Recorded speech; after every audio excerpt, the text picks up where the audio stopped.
Et on termine notre émission avec Fenêtre sur l'emploi pour parler de la reconversion des militaires avec Clément Tétu. Bonjour Clément. Bonjour. Ravi de vous accueillir, fondateur du cabinet Pépite. Rappelons, alors vous avez fait une école de commerce, mais vous avez été aussi dans les commandos marines.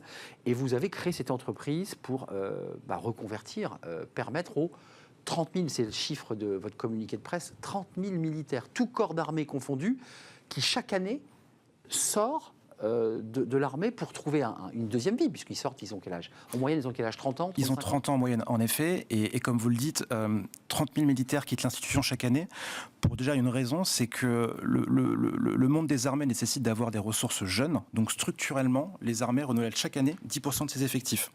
Et donc de ce fait-là, on a affaire à des profils relativement jeunes, qui ont finalement toute une seconde vie professionnelle devant eux, et qui, derrière, ont un champ des possibles extrêmement vaste, et sur lequel nous apportons une certaine valeur, c'est-à-dire que l'on va être en mesure de les aiguiller afin de valoriser leur potentiel, mais aussi de pouvoir, on va dire, faire une certaine forme de sensibilisation auprès des entreprises qui recherchent ce type de profil, mais qui n'arrivent pas, d'une part, à les capter, et d'autre part, à bien les évaluer.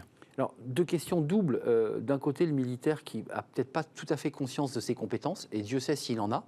Et de l'autre, l'entreprise qui se dit, je vais acheter un militaire, je vais acheter avec des guillemets évidemment, mais je vais recruter un militaire, peut-être pour des mauvaises raisons. Est-ce que ça, vous le vivez? Est-ce que vous le constatez? Alors, on le vit d'une certaine manière, c'est-à-dire que c'est souvent des retours d'expérience qui nous sont remontés. Après, c'est en ça que notre cabinet a une forte valeur ajoutée, c'est que notre objectif, c'est d'avoir le maximum de valeur tant pour les candidats que pour les entreprises, en tant que tiers de confiance.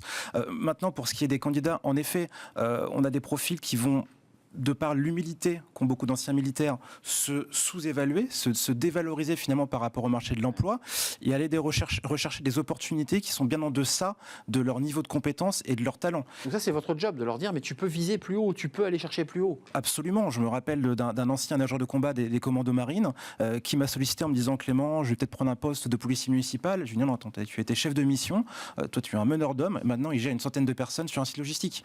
Donc c'est aussi cette capacité, d'une certaine manière, à redonner de la confiance, mais surtout redonner de la perspective. Pourquoi? Parce que ce sont des profils qui ne connaissent finalement pas le marché de l'emploi, qui est en constante mutation. Et nous, notre job, c'est aussi d'être pédagogue en leur expliquant, voici le champ des possibles, voici ce à quoi vous pouvez prétendre et comment on va y arriver ensemble.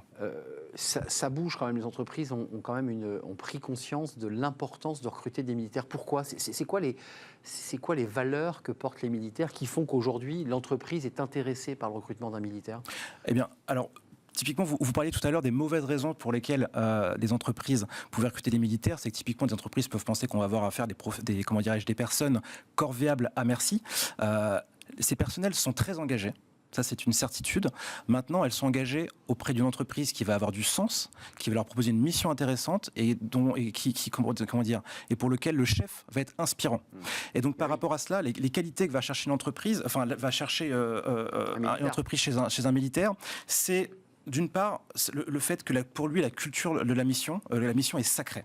Et que concrètement, on va avoir des personnes loyaux qui vont arriver à l'heure, terminer leur job et avoir une forte conscience professionnelle par rapport à ce qu'il leur est demandé. Oui, donc c'est une forme de sérénité pour l'entreprise qui se dit cet homme va remplir la mission parce que quand on est sur le terrain, et vous l'avez été, la mission est sacrée. C'est d'abord la mission et après les hommes. Tout à fait. C'est comme vous le dites, c'est une forme de sérénité pour le dirigeant d'entreprise de faire appel à ce type de ressources parce qu'il va avoir des ressources fiables et particulièrement sérieuses. Un dernier mot sur les secteurs, en quelques mots, c'est quoi les secteurs les plus prisés, ceux qui recherchent aujourd'hui des militaires? Alors, déjà, moi j'ai créé cette entreprise dans le but d'ouvrir le champ des possibles. Donc il est certain que... tous les secteurs? Tous les secteurs finalement. Et il est certain qu'un certain nombre de militaires s'orientent vers les métiers de la sûreté et de la sécurité, souvent par mimétisme, plus que par passion.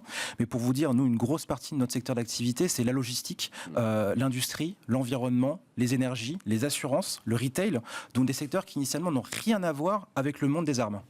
Merci Clément Tétu de nous avoir rendu visite, fondateur du cabinet Pépite, au service, vous l'aurez compris, des 30 000 soldats militaires, gradés ou pas, qui quittent l'armée française pour retrouver une deuxième vie. Merci de nous avoir rendu visite, c'est un vrai plaisir. C'est la fin de notre émission, nous sommes un peu en retard. Merci à toute l'équipe, merci à Nicolas Juchat pour la programmation, merci à Saïd pour le son et merci à Théo, notre ami réalisateur, et merci à vous qui nous regardez pour vos messages et votre fidélité. Je vous dis à très bientôt, bye bye.